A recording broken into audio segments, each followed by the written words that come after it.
What's up guys? Another day, another video. Paandarin natin ngayon ang ating sound test. Tayo ay galing sa ibang bansa sa trabaho. 5 months na hindi umaandar ang sound test natin. Ano kaya? Umandar pa kaya siya? Kaya ito, samahan nyo ako kung umaandar siya. Yan guys, ang ating sound test. Balot na balot, pero ayan. Tingnan natin. 5 buwan to guys. Hindi napapaandar.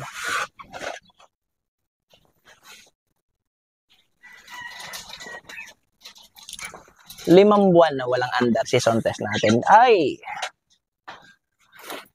Ayan guys, ito yung ating transponder. Ang ginagawa ko guys kapag pupunta tayo sa trabaho ay hindi ko inilalak ang upuan. Para in case na nalobat yung battery natin ay mabubuksan natin at may charge ang battery. So ikutan muna natin yung sound test natin. Ayan, nababaloktot yung ano natin. Nilagyan kasi ng anakis natin ng ibon dito sa gilid, kaya ayan. Grabe yung dumi. Pero gwapo pa rin. Ayan o. Okay guys, subukan na natin kung okay pa yung battery niya. So, andito yung transponder. Start natin. So, wala. So, meron to dito na sleep mode. Kasi stuck pa yung battery natin ito. Ayan. Nag-wake up na yung battery natin pero mahina ang charge. Tingnan natin kung mag-on ang motor. Ayaw. Ayaw. So, ngayon, ayaw guys. Ayaw. 5 buwan. Pero, natunog naman.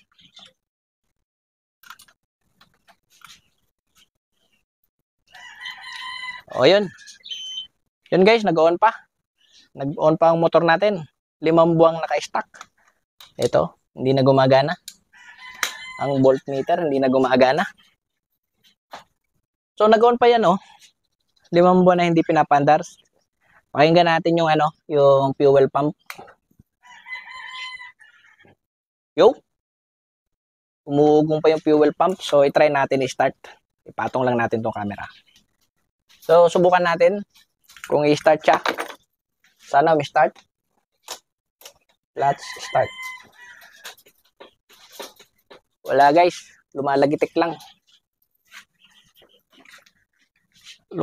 Lumalagitik lang yung relay natin. Dito. Itong relay natin guys, lumalagitik. Lumalagitik lang siya, hindi siya nagdidiretso. So, pwede natin siyang linisin or itry na erekta. Kung aandar, gagamitan lang natin ito. Rekta lang. Ganito lang guys ang pagrekta. Kasi ito relay.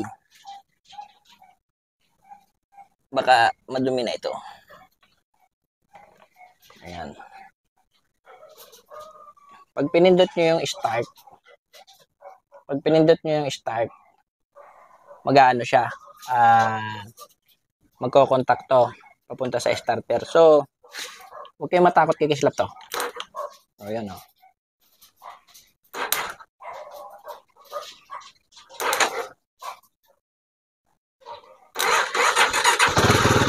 Ayan guys, o. Andar na. Kung nangyari yan sa inyo, ay ganun lang yung gagawin nyo guys. Mga kasamahan natin dyan, OFW din na may gantong motor. Ayan ay nagdudumi lamang at nagkakaroon ng sa loob ng moist. So pagka naman napaandar babalik na ulit sa okay yan. So guys, eto okay na yung ating sound test. After 5 months na hindi napapaandar, okay pa rin yung battery basta may sleep mode. O kalimitan naman ngayon sa mga ka-sound test natin, wala na mga sleep mode ang mga battery nila. So i-disconnect nyo na lang yung battery pagka matagal na hindi gagamitin. At ayan yung ating sound test 2018, almost 6 years na rin si sound test natin. Magse 7 years na sa November. At ito medyo hindi man lang nahugasan. Bukas hugasan na natin at pwede na uling paandarin at gamitin si Sontes. I-check nyo yung mga gulong bago nyo gamitin gulong. Yung battery okay na, check na. Yung mga langis i-check nyo rin. Yung sa akin hindi ko na chinek, pinaandar. Bukas check ko. At ito meron na rin siyang hakot-hakot oh. Ayan oh, pinagbahayan na ng hakot-hakot, kaya maliwanag na 5 months na yan na hindi napapaandar. So ayun guys, hanggang dito na lang yung video natin at sana nagustuhan nyo dito sa Sontes natin. At okay, so alright, see you in my next video. Bye bye.